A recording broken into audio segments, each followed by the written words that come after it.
My wife is a traveler from another dimension. She's forbidden from forming emotional attachments with people in these smaller worlds. But she fell for me at first sight. Every time her heart fluttered for me, it was followed by the soul-tearing agony of her world's punishment. She had already endured that torture 99 times for my sake. Then, I was kidnapped and taken into cartel territory, where I was beaten and tortured daily. On the verge of breaking, I remembered the secret method Jocelyn had taught me to contact her across dimensions. But when I connected, I overheard a conversation between Jocelyn and her mentor from her own world. Jocelyn, how could you personally contact that organization and have them take Silas? Isn't he the love of your life? My wife's voice was as cold as steel. That ordeal was originally meant for the supporting character, Julian. To save him, I had no other choice. Silas is the protagonist of this world. He's protected by this world's destiny. Nothing can truly happen to him. Once this mission is complete, I can stay in this dimension forever. I'll make it up to him then. My heart shattered. As the brutes closed in on me again, I gave up the will to fight. Tisk, tisk, this one's bones are tough. Another woman's voice, dripping with sarcasm, echoed in the dank room. A searing pain shot up my left leg. The agony was so intense that a pained grunt finally escaped my lips. Oh? Decided to make a sound, have we? The first woman seemed to find this amusing.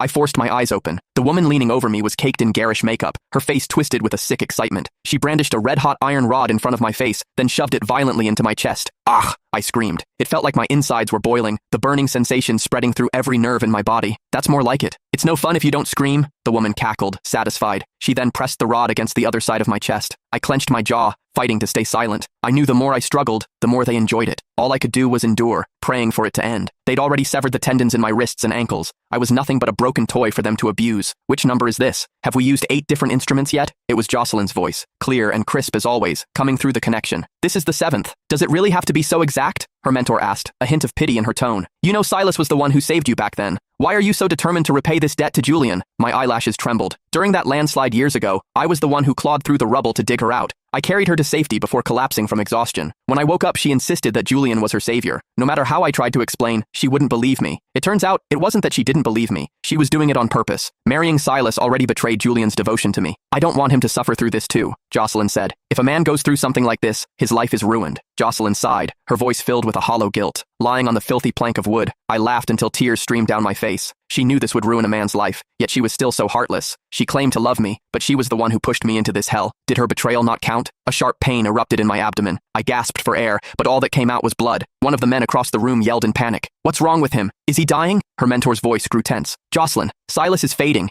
Don't tell me the details. Jocelyn cut her off, her voice strained with pain. It'll hurt too much. Okay, next. Let's destroy his ability to be a man. What? Her mentor exclaimed. Don't you want children? I thought you loved kids. I'll love Silas even if he can't have children. Even if we have a sexless marriage. It has to be exactly the same. Otherwise the events of the book will happen to Julian instead. Jocelyn's tone was unwavering, but to me, it sounded like the devil's whisper. Soon, someone brought over a pair of large